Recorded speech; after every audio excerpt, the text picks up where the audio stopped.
तो आज हम लोग बात करने जा रहे हैं सावन महीने के ताल्लुक से। तो चलिए वीडियो को शुरू करते हैं। मैं आपका भाई शाहनवाज आलम फिर एक नए वीडियो में हाजिर हूँ और आज हमारे साथ बात करने के लिए मौजूद है शेख इंजीनियर यूसुफ खान साहब। तो शेख, पहला मेरा सवाल जो आपसे है वो सावन महीने की फजीलत क्या है?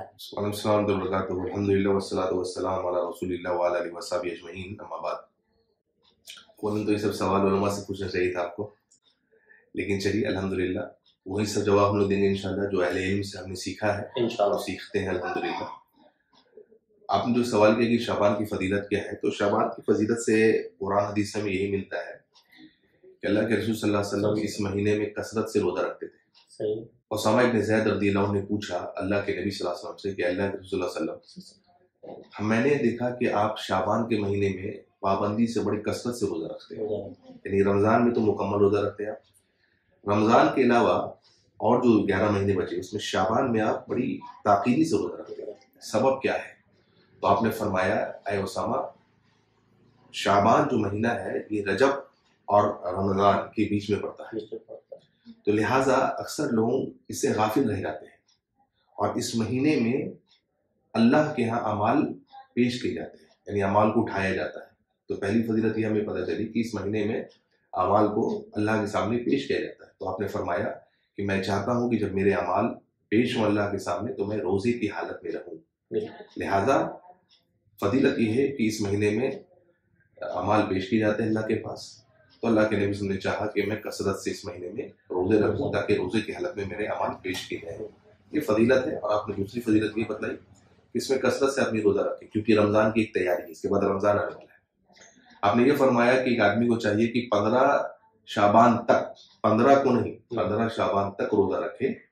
फिर आपने मना किया इल्ला ये कि जो जिसको आदत हो, जैसे बहुत सारे लोग सोमवार और जुमेरात का रोजा रखते हैं, तो अगर उनको रखने की आदत है तो फिर वो 15 के बाद भी रख सकते हैं। जैसे कि अल्लाह के रसूल सल्लल्लाहु अलैहि वसल्लम की प्यारी बीवी अम्मी आयशा कहती हैं कि कान रसूलुल्लाह सल्लल्लाहु अलैहि वसल्लम यसूमु शाबान इल्ला कलीला, कि मैंने नबी सल्लल्लाहु अलैहि वसल्लम को देखा कि आप शाबान में कसरत से रोजा रखते हैं, सिवाय कुछ दिन जो है शाबान में आप रोजा छोड़ देते हैं। तो इससे पता ये चला कि इस महीने में हमें कसरत से नफली रोजे रखने चाहिए 15 तक, यानी 1 से लेकर के जितना हो सके हम रखें। अच्छा, तो इस पे हम थोड़ा सा पूछना चाहेंगे 15 तक। अक्सर ऐसा होता है कि लोग शाबान के महीने में 15 शाबान को ही रोजा रखते हैं, एक रोजा रखते हैं 15 शाबान को, ना आगे ना पीछे। तो इसकी क्या हदीस में इसके बारे में कुछ मिलता है? इसी 15 शाबान पे रोजा रखा जाए इस तरीके से कुछ? देखिए, इसको समझने के लिए असल में हमारे यहाँ एक चीज राइज हो गई है। ये राइज क्या हो गई है कि कोई किसी दिन या किसी रात की कोई फजीलत अगर दिन में है, ठीक है, तो इससे ये मुराद नहीं निकलता है कि उस दिन इबादत भी साबित हो, ये समझना है। क्योंकि किसी भी अमल की कबूलियत के लिए शर्त दो है, एक वो इखलास पर हो, दूसरा वो नबी सल्लल्लाहु अलैहि वसल्लम के तरीके पर। अगर दोनों में से कोई एक खाली है जी, तो इबादत काबिल कबूल नहीं। यानी कोई आदमी बहुत लिल्लाहियत इखलास के साथ एक अमल कर रहा है, अल्लाह को खुश करने का उसका इरादा है, लेकिन नबी के तरीके के मुताबिक नहीं है, वो अमल रद्द कर दिया जाएगा। तो रही बात जो 15 शाबान के दिन की रोजा रखने की या इबादत करने की, तो बाज लोग ये कहते हैं कि इस रात कुरान नाजिल हुआ है। बाज लोग इसको लैलतुल कद्र भी समझते हैं, ये उनका मुगालता है। 15 शाबान को समझते हैं। हाँ, 15 शाबान, ठीक है। क्योंकि वो क्या कहते हैं, वो कहते हैं सूरह दुखान की आयत है, सूरह 44 आयत नंबर 3 और 4, वो कहते हैं कि अल्लाह ताला फरमाते कुरान मजीद में, इन्ना अंज़लनाहु फी लैलतिल मुबारकतिन इन्ना कुन्ना मुंज़िरीन। अच्छा, कि हमने मुबारक रात में कुरान को नाजिल किया, फीहा युफ़रकु कुल्लु अम्रिन हकीम, और इस रात हम मजबूत फैसले को तकसीम करते हैं, यानी फैसले तकसीम किया। तो बाज भाइयों ने समझा कि ये रात जो है ये 15वीं शाबान है, लेकिन कुरान मजीद को जब आप पूरा पढ़ेंगे तो आपको पता चलेगा कि अल्लाह ताला सूरह बकरा में फरमाते हैं, शहरु रमजान अल्लज़ी उनज़िला फ़ीहिल कुरान, रमजान का महीना, तो शाबान आउट हो गया। ठीक है, ये तो वाज़ेह हो गया, बता दिया गया। और हदीस पढ़ेंगे आप तो अल्लाह के नबी फरमाते सल्लल्लाहु अलैहि वसल्लम कि 25वीं रात को अल्लाह के कुरान को नाज़िल किया, लैलतुल कद्र 25वीं रात, और कुरान महीना बता रहा है। अच्छा, महीना बता रहा है रमजान, तो शाबान को हो गया। ठीक है, अब जो रात है मुबारक रात, मुबारक रात, हाँ, तो इसमें इस आयत में 3 बात है, एक कुरान का नुज़ूल, ठीक है, दूसरी बात रात मुबारक है, बरकत वाली रात, और तीसरा इस रात फैसले तकसीम होते हैं। ठीक है, अब सूर्य कदर पढ़िए आप, अल्लाह ताला कहते हैं इन्ना अंज़लनाहु फी लैलतिल क़द्र, लैलतुल क़द्र, ठीक, वमा अदराका मा लैलतुल क़द्र, आखिर तक पढ़ जाइए आप। इसमें भी 3 बातें हैं। अल्लाह ने कहा कि हमने कुरान को नाजिल किया कद्र वाली रात, ठीक है। दूसरी बात, तुम क्या जानो ये लैलतुल क़द्र क्या है?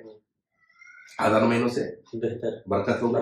बरकत माने क्या? कम में ज्यादा, कम में ज्यादा, तो बरकत हो गई। यानी एक रात की इबादत 1000 महीनों से ज्यादा, 1000 महीने भी नहीं, ज्यादा ज्यादा, अल्लाह बेहतर जानता है, बेहतर जानता, तो बरकत हो गई। तो दो हो गई। तीसरी बात, इस रात को फैसले तकसीम होते हैं। यानी अब्दुल्लाह इब्न अब्बास कहते हैं रज़ियल्लाहु अन्हुमा कि लैलतुल क़द्र के रात अल्लाह ताला फरिश्तों को, जिब्रील को फैसले लेकर के भेजता है कि अगले साल तक, यानी अगले साल तक, रमजान के लैलतुल क़द्र तक क्या कुछ होने वाला है दुनिया में, कौन जिएगा, कौन इंतकाल कर जाएगा, किसका रिस्क बढ़ेगा, कौन किसका रिस्क घटेगा, वो सब कुछ लिखा गया था।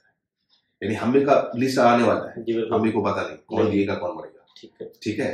तो ये लिस्ट अल्लाह इब्न अब्बास कहते हैं रज़ियल्लाहु अन्हुमा कि एक आदमी को तुम देखो कि बाजार में चलता है, लेकिन उसका नाम है लिस्ट में कि साल वो मरने वाला है, उसको पता नहीं।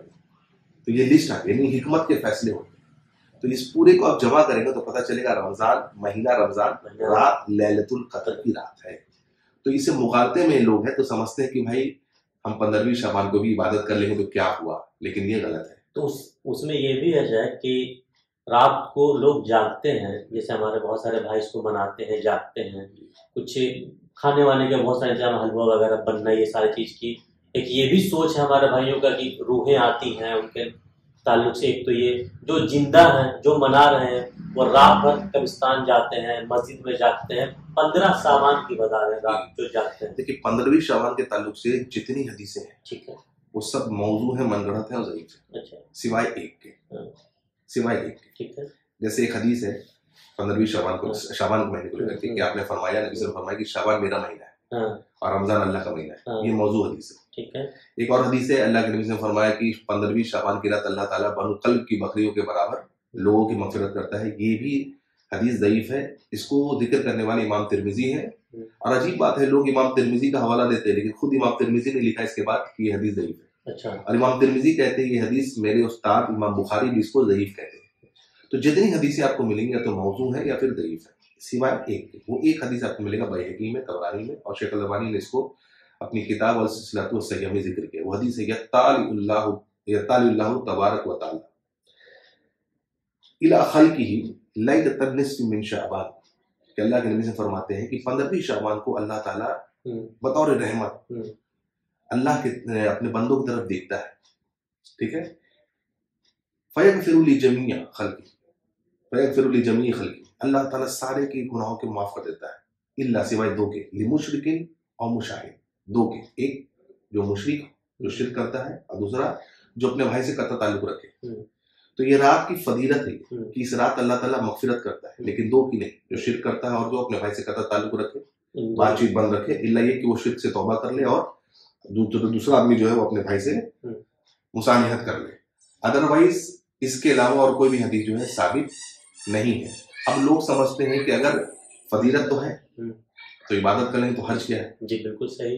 तो अब एक बात सुनिए, एक मिसाल मैं देता हूँ। जैसे अल्लाह के नबी ने फरमाया कि उहुद पहाड़ से मुझे मोहब्बत है, ठीक है, और उहुद मुझसे मोहब्बत करता है। उहुद पहाड़ जन्नत के पहाड़ों में से एक पहाड़ है। अच्छा, उहुद पहाड़। आप एक मर्तबा हजरत अबू बकर, उमर, उस्मान के साथ उहुद पहाड़ पर चढ़े तो उहुद पहाड़ जो है लरजने लगा। अच्छा, तो आपने फरमाया, सही बुखारी के अंदर फरमाया, ठहर जाओ, तुम पर एक नबी, सिद्दीक और शौदा है। तो उहुद पहाड़ ठहर गया। तो इतनी फजीलतें हैं उहुद पहाड़। लेकिन क्या आपने ये बतलाया कि अगर कोई आदमी उहुद पहाड़ पर चढ़ेगा तो एक चढ़ेगा तो इतना सवाब, पूरे पहाड़ पढ़ लेगा तो इतना सवाब नहीं, यानी फजीलत है। तो जो फजीलत बतला रहे हैं वो अमल नहीं बतला रहे। तो जिन्होंने 15वीं शबान की फजीलत बतलाई कि अल्लाह ताला बतौर रहमत देखता है और सबकी माफी करता सिवाय दो के, एक मुशरिक और दूसरा जो कतई ताल्लुक रखे, उन्होंने नहीं बतलाया। अब जैसे लैलतुल क़द्र आप लीजिए, अल्लाह के रसूल सल्लल्लाहु अलैहि वसल्लम ने अम्मी आयशा को उठाया और अपने घर वालों को उठाया। आपने ताकीद की उम्मत को कि जगो, आखिरी ताक रातों में, रमजान के आखिरी 10 रातों में, ताक रातों में लैलतुल क़द्र को तलाश करो। और बाद रवायतों में आया कि आप पूरी 10 रात जागते, ठीक है। तो आपने यहाँ बताया अमल। खुद हज़रत आयशा ने कहा अल्लाह के नबी सल्लल्लाहु अलैहि वसल्लम, अगर मैं उस रात को पालूं, यानी लैलतुल क़द्र को पालूं तो क्या करूं? तो आपने क्या फरमाया? दुआ पढ़ो। फेमस दुआ है, अल्लाहुम्मा इन्नका अफ़ुव्वुन तुहिब्बुल अफ़्वा फ़अफ़ु अन्नी। आपने 15वीं शबान के ताल्लुक से कुछ नहीं कहा, सोचने की बात है। और आप जो कब्रिस्तान गए, ये सही मुस्लिम और दीगर हदीस में आपको मिलेगा, इसमें कहीं पर भी 15वीं शबान का जिक्र नहीं। 15वीं शबान का कब्रिस्तान आपने उम्मत को भारा कब्रिस्तान की ज़ियारत करो, क्यों? मौत की याद दिहानी है। अब इस तरीके से ग्रुप में और टोले में हम जाए और कुनके में लाइट लगे, इससे मौत की याद दिहानी नहीं आई। तो आप तो जाया करते थे और आपने उभारा है उम्मत को, लेकिन 15वीं शाबान को नहीं, मखसूस आपने नहीं किया, क्योंकि होता है यहाँ बहुत ज्यादा। हाँ। और आपने देखिए लैलतुल कद्र में सिखाया, उठाया, जगाया, लेकिन आपने 15वीं शाबान में ऐसा कुछ भी नहीं किया, अन्ना सहाबा करते थे। तो ये चीज, इसको सिंगल आउट करना ये दीन में मना है। तो मतलब शाबान की जो फजीलत है शायद वो ये कि कसरत से रोजा रखते थे, ठीक है, और उसके बाद 15 शाबान के बाद जो लोग रखते हैं रोजा वो रखे नहीं, तो फिर क्योंकि रमजान आ जाता है तो रमजान की तैयारी, इससे पहले चूंकि शाबान रमजान से पहले का महीना है और शाबान से पहले आपको रजब है, उसमें भी लोग कहते हैं कि इस महीने में आप सल्लल्लाहु अलैहि वसल्लम का मेराज का सफर हुआ। एक छोटा सा, इससे थोड़ा सा हट के सवाल, चूंकि महीना गुजर चुका है, इस ताल्लुक से कुछ इस पे देखिए, रजब जो है नंबर 1 की हुर्मत वाला महीना है, 4 हुर्मत वाले महीने हैं इस्लाम में, उसमें एक रजब है। शबे मेराज जो लोग मनाते हैं 27 रजब को, इसका कोई भी डेट जो है साबित नहीं है। अच्छा, डेट में खिलाफ है। लेकिन मैं कहता हूँ अगर बिलफर्ज मान भी लीजिए कि 27 रजब को शबे मेराज हुआ, यानी हरम से, खाने काबा से नबी सल्लल्लाहु अलैहि वसल्लम बैतुल मक़दिस आए, इसको इसरा कहते हैं, बुराक पर आया, और फिर बैतुल मक़दिस से आपने 7 आसमान का सफर किया, जन्नत और जहन्नम के मनाज़िर आपने देखे। हाँ, इसको मेराज कहते हैं, मेराज माने चढ़ना, उरूज से आया। तो ये एक मौजिज़ा था। तो एक तो ये डेट साबित नहीं, दूसरा अगर हम मान भी ले कि 27 रजब को था, तो सहाबा क्यों नहीं मना रहे? इतना बड़ा वाक़या हुआ दीन में, इतनी बड़ी बड़ी बातें हुई, कितनी कुछ नहीं हुआ पस मंजर, आप पढ़िए शब मेराज के ताल्लुक से, सहाबा ने क्यों नहीं मनाया इसको? सहाबा ने क्यों नहीं सेलिब्रेट किया? सवाल ये उठेगा। और तीसरी बात ये है कि जब अल्लाह के रसूल मेराज पे गए तो वहां आपको तोहफा मिला है। वो तोहफा क्या है? नमाज। तो जो तोहफा मिला था उसकी पाबंदी के लोग कितना कर रहे हैं, यानी जो साबित नहीं है उसको मना रहे हैं, जो साबित है, जो फर्द है, उसको आप छोड़ दे रहे हैं। और एक बात मैं तो सवाल करता हूँ और लोगों से सवाल मैं करता हूँ, वो ये कि मान लीजिए कि शबे मेराज अगर कोई आदमी नहीं मनाए या अगले दिन का रोजा ना रखे, तो क्या वो गुनाहगार है या नहीं? कि नफली इबादत है, अगर मान लिया जाए तो गुनाहगार है या नहीं? यानी एक आदमी शबे मेराज नहीं मनाता, अगले दिन का रोजा नहीं रखता 27 रजब का, वो गुनहगार है या नहीं? नहीं है। एक आदमी 15वीं शबान को रोजा नहीं रखता है और उस रात इबादत नहीं करता है, तो ये नफली है अगर मान लिया जाए तो छोड़ने पर गुनाह है या नहीं? नहीं, नफली है तो छोड़ने को गुनाह नहीं, ठीक है। लेकिन अगर एक आदमी 5 वक्त की फर्द नमाज को छोड़ दे तो ये गुनाह है या नहीं? गुनाह है। यानी 15वीं शबान आपने नमाज पढ़ा, रोजा रखा, 16वीं शबान से 17-18 नमाज गए, 27 रजब को रोजा रखा गया, नमाज पढ़ा गया, 28 रजब 29 रजब सब नमाज गए, यानी जो फर्द था उसको छोड़ दिया गया, जो नफिल था उसका इतना एहतमाम किया गया। सोचिए आप।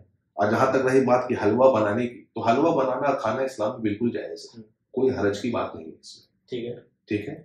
लेकिन किसी रात को मखसूस करके खाना ये इस्लाम कहता है कि नहीं, इस नियत से कि इसमें सवाब है, ये गलत है। अल्लाह के रसूल सल्लल्लाहु अलैहि वसल्लम, लोग कहते हैं कि शव्वाल के महीने में आपका दांत टूट गया था लिहाजा आपने हलवा खाया, तो सवाल ये होगा कि हर साल खाया कि एक साल? अगर खाया तो हाँ, एक साल। शव्वाल का महीना हुआ था 2 हिजरी में, और शव्वाल ईद वाले महीने को कहते हैं। आप शाबान में मना रहे हैं 2 साल पहले, 2 महीने पहले, क्यों? सही है, ये एडवांस बुकिंग क्यों? तो आप हलवा खाइए, किसी को कुछ हर्ज की बात नहीं है। हर्ज कहाँ होता है? हम 15 तारीख को बनाएंगे, खाएंगे और इसको बतौर नेकी समझा जाता है, ये इस्लाम में मना है। जैसे जुमे का दिन अफजल दिन है, ठीक, जुमे के दिन आदम अलैहिस्सलाम पैदा बनाए गए, जन्नत में दाखिल हुए, जन्नत से निकाले गए, जुमे के दिन आदम अलैहिस्सलाम को इंतकाल किया और जुमे के दिन क़यामत बर्पा होगी, ठीक, हफ्ते की ईद है जुमे की, तो इतनी सारी फजीलतें हैं। लेकिन आपने क्या कहा कि जुमे की रात को इबादत के लिए खास मत करो और जुमे के दिन रोजा रखने के लिए खास मत करो। फजीलत है, लेकिन जो फजीलत बता रहे वो अमल नहीं बता तो जहाँ पर अमल बतलाया जाएगा वहां पर अमल किया जाएगा, जहाँ अमल नहीं बतलाया जाएगा वहां अमल नहीं किया जाएगा। और आखिरी सवाल जो आपका था कि रूहें वापिस आती, तो सही बुखारी की हदीस है मेरे भाई कि अल्लाह के रसूल फरमाते सल्लल्लाहु अलैहि वसल्लम, जब एक शहीद जो शहादत का दर्जा मर्तबा पा लेता है उसकी रूह जन्नत में सब्ज कलर के परिंदे के अंदर होती है, वो जन्नत की नेमतों को चरती फिरती खाती पीती है। अल्लाह से पूछता है और कुछ तुमको चाहिए, तो वो कहते हैं अल्लाह तुम्हें इतना कुछ दे दिया और क्या चाहिए। अल्लाह फिर पूछता है तो वो कहते हैं कि अल्लाह अगर तू और कुछ हमें देना चाहता है तो हमें दुनिया में वापिस भेज। यानी शहीद की रूह कह रही है कि अल्लाह दुनिया में वापिस भेज ताकि हम तेरी शहादत का मजा फिर से चख सके। अल्लाह के नबी फरमाते सल्लल्लाहु अलैहि वसल्लम ने फरमाया सही बुखारी के हदीस है कि नहीं, ये नहीं होगा, ये नहीं होगा।